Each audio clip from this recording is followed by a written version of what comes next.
هبت نفحات أنسية فشد البلبل ألف تحية وبدا البدر الليلة شوقا يلقي الأنوار الذهبية هبت نفحات أنسية.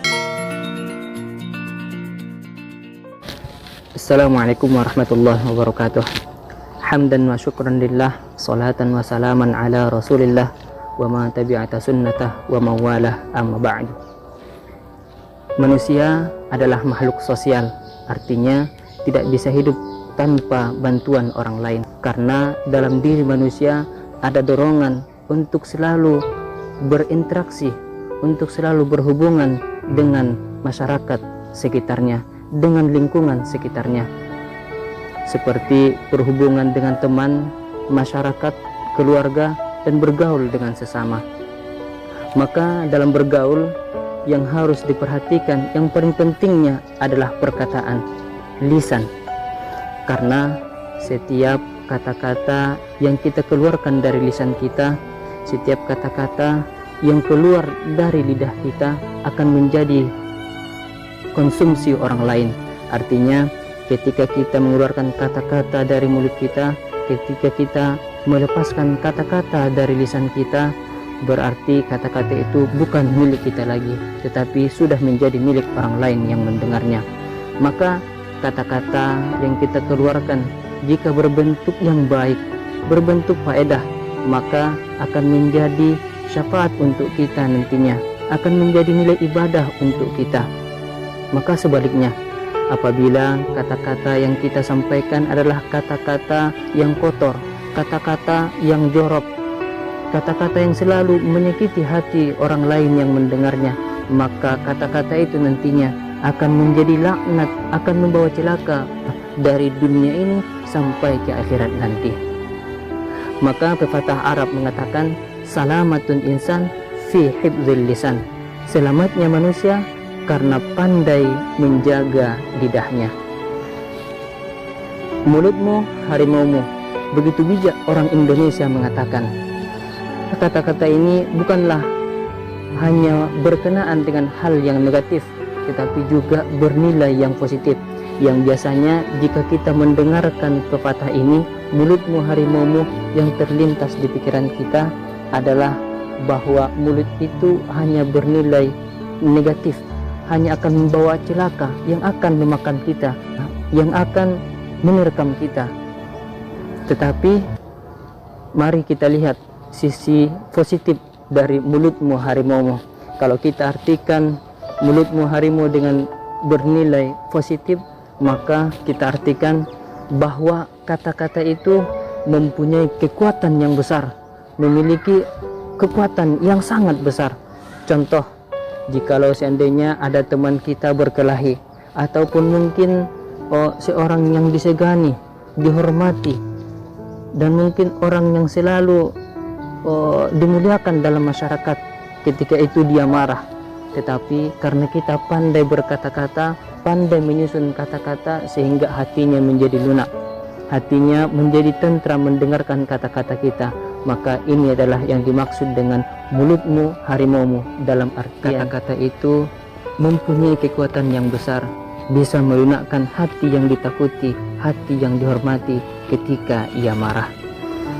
Maka sebaliknya, jikalau kata-kata yang kita keluarkan dari lisan kita adalah kata-kata yang kotor, kata-kata yang jorok, yang selalu menyakiti hati orang lain, maka kata-kata ini nantinya akan menjadi laknat untuk kita. Bisa jadi nantinya karena kata-kata kita yang kotor tadi, yang selalu menghina orang lain, menyakiti hati orang lain, bisa jadi nantinya kita masuk penjara karena kata-kata itu, ataupun mungkin bisa kita diamuk oleh massa dan bahkan dibunuh oleh masyarakat karena selalu menghina dan selalu menghina. Inilah dalam artian mulutmu harimaumu, dalam artian negatif. Maka dari itu, mari sama-sama kita jaga lisan kita, kita perbaiki tutur kata kita, agar nantinya menjadi berkah dalam hidup kita, agar nantinya bisa menjadi syafaat untuk kita di akhirat nanti. Kalau kita lihat secara ijmali, kata-kata itu ada dua. Perkataan itu ada dua. Yang pertama, perkataan yang baik. Yang kedua, perkataan yang buruk. Maka perkataan yang baik itu kalau kita buka ilmu nahwu, perkataan yang baik itu adalah al-kalamu huwal lafzul murakkabul mufidu bil wada'. Kalam itu, perkataan itu adalah perkataan yang mempunyai lafaz yang tersusun dengan rapi, berfaedah dan dengan niat dalam mengucapkannya, bil wada', dengan hantaran, artinya qasad. Berarti kata-kata sebaliknya, kalau kata-kata yang kotor berarti kata-kata yang tidak berfaedah. Maka kuncinya di sini adalah kata-kata yang baik itu adalah kata-kata yang memberikan faedah, kata-kata yang memotivasi, kata-kata yang memberikan semangat kepada orang lain. Dan kata-kata yang tidak baik itu adalah kata-kata yang anfaedah, yang tidak bermanfaat. Maka kata-kata yang baik itu dalam ilmu nahwu yang pertama adalah lafzun, mempunyai lafaz. Maka kata-kata yang baik itu harus mempunyai lafaz, harus mempunyai suara. Memang ada saatnya kita berbicara dengan tulisan, ada saatnya kita berbicara dengan isyarat, tetapi kata-kata yang baik itu, kata-kata yang paling baik itu adalah berkata dengan lewat suara. Firman Allah Subhanahu wa taala, "Ma yalfidhu min qaulin illa ladaihi raqibun atid." Tidak ada suatu perkataan yang diucapkan kecuali ada di sampingnya raqib dan atid untuk mencatat apa yang ia katakan. Maka selalu kita jaga lisan, selalu kita jaga agar tidak menjadi celaka untuk kita. Dan yang kedua adalah lafzun murakkab.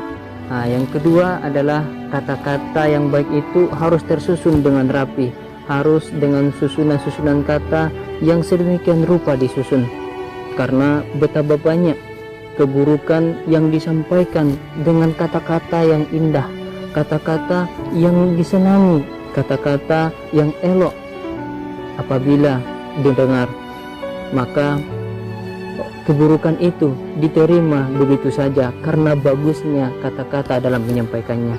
Begitu juga sebaliknya, betapa banyak kebaikan yang disampaikan dengan penyampaian yang tidak bagus, kata-katanya tidak tersusun rapi, kata-katanya tidak enak didengar, maka kebaikan itu ditolak karena buruknya cara menyampaikan. Maka selalu kita cari cara menyampaikan agar kata-kata kita itu terlihat susunannya rapi, elok didengar oleh yang mendengarnya. Yang ketiga, kata-kata yang baik itu adalah mufid. Lafzun murakkab mufid, artinya kata-kata yang kita keluarkan itu adalah kata-kata yang berfaedah. Sabda Rasulullah sallallahu alaihi wasallam, "Man kana yu'minu billahi wal yaumil akhir falyaqul khairan aw liyasmut." Maka siapa yang beriman kepada Allah dan hari akhir, hendaklah dia berkata yang baik atau diam.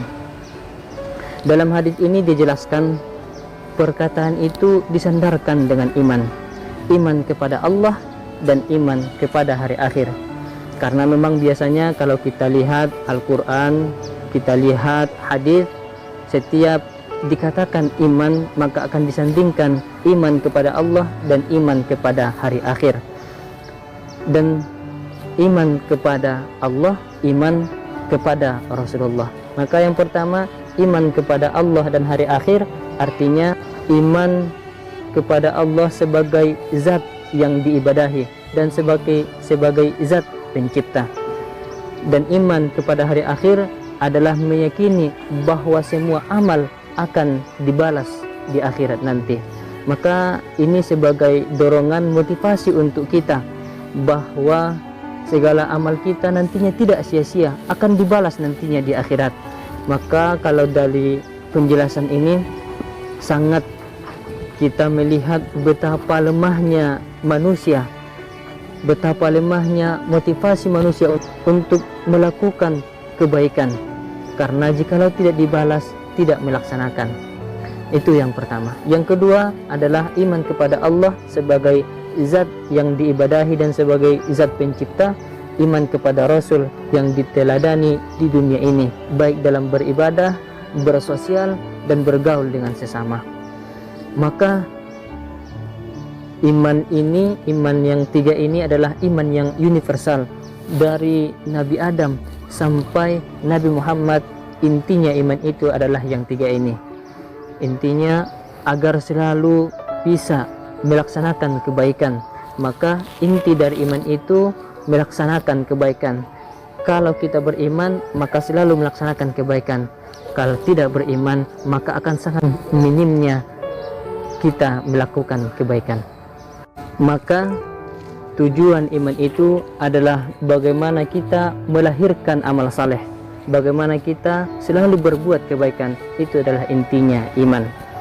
Maka Imam Syafi'i dalam menafsirkan hadis tadi, idza arada ay yatakallama falyufakkir, apabila seseorang ingin berkata-kata, hendaklah ia memikirkannya. Fa in zahara annahu la dirara alaih, maka apabila ia melihat tidak ada dirar, mudrat di dalam perkataan itu, falyukallim, maka hendaklah ia mengatakannya. Wa in zahara annahu dirar, apabila dalam pikirannya kata-kata yang ia keluarkan itu mengandung mudrat, ausyak atau ragu-ragu, ini baik atau tidak, fa'amsak, maka hendaklah ia tinggalkan perkataan itu. Dan juga Imam Abu Muhammad bin Zaid mengatakan dalam kitab Syarah Arba'in bahwa jami'u adabil khair tatafarra'u min arba'ati ahadits, sekalian adab yang baik, sekalian etika yang baik itu bercabang pada 4 hadis. Yang pertama yaitu hadis yang tadi, falyakul khairan aw liyasmut, hendaklah berkata yang baik atau diam. Karena kunci dari pergaulan yang baik dan buruk itu adalah dari perkataan. Dan juga lisan ini adalah karunia dari Allah Subhanahu wa taala yang paling efektif untuk berkomunikasi, bergaul dengan masyarakat. Bahkan kalau lisan sudah baik, kalau kata-kata kita sudah baik, maka segala amal perbuatan kita akan menjadi baik. Firman Allah Subhanahu wa taala, ya ayyuhalladzina amanu ittaqullah wa qulu qawlan sadida, wahai orang-orang yang beriman, bertakwalah kepada Allah dan selalu berkata yang benar, berkata yang lurus, yang syadid. Dalam ayat ini Allah sandingkan juga iman, takwa dengan perkataan. Maka amatlah bagus perkataan ini jikalau kita buat selalu kata-kata kita berfaedah. Dilanjut ayat, yuslih lakum a'malakum, ini adalah ganjaran bagi orang yang selalu berkata yang baik. Yuslih lakum a'malakum, maka akan dibaikkan segala amal-amalnya. Maka kunci amal ibadah yang pertama adalah dari perkataan. Maka sholat kita akan baik, puasa kita akan baik, zakat kita akan baik, pergaulan kita akan baik. Kuncinya adalah kata-kata. Semua amal baik kepada Allah juga kepada manusia, maka kuncinya adalah perkataan. Yuslih lakum a'malakum wa yaghfir lakum dzunubakum. Bukan hanya Allah baikkan amal-amal kita, tetapi juga Allah akan mengampunkan dosa-dosa kita. Yuslih lakum a'malakum wa yaghfir lakum dzunubakum wa may yuti'illaha wa rasulahu faqad faza fawzan 'azima. Dan bahkan ketika Allah suruh berbakti kepada kedua orang tua, hal yang pertama yang Allah katakan kepada kita adalah dengan perkataan. Dalam surah Al-Isra Allah terangkan, fala taqul lahuma uffin wa la tanharhuma wa qul lahuma qawlan karima.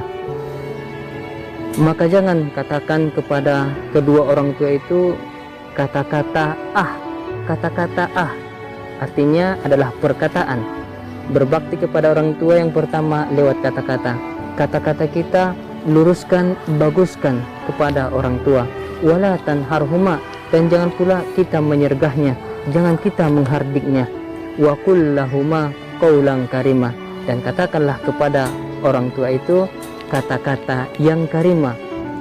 Dalam artian kata-kata yang karima itu tidak hanya kata-kata yang baik, tidak hanya kata-kata yang berfaedah, tidak hanya kata-kata yang disenangi apabila mendengarkannya, tetapi lebih kepada penghormatan.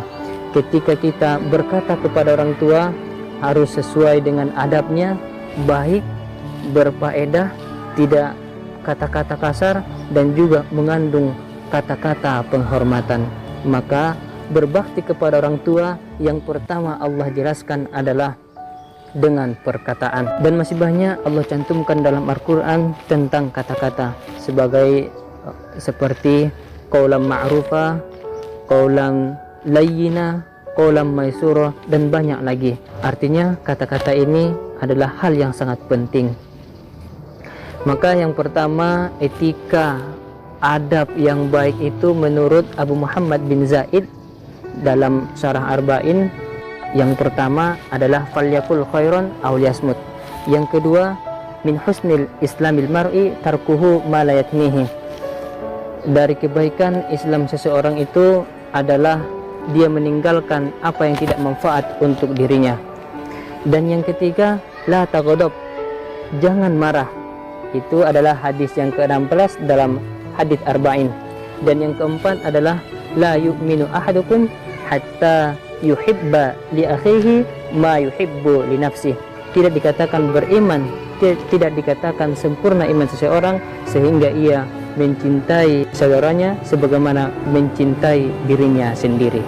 Maka intinya adalah selalulah kita menjaga perkataan kita, selalu kita menjaga lisan kita, agar selalu kata-kata yang kita keluarkan dari lisan kita adalah kata-kata yang baik, kata-kata yang berfaedah, dan kata-kata yang menjadi syafaat nantinya untuk kita di akhirat dan membawa berkah di dunia ini. Syukran. Assalamualaikum warahmatullahi wabarakatuh.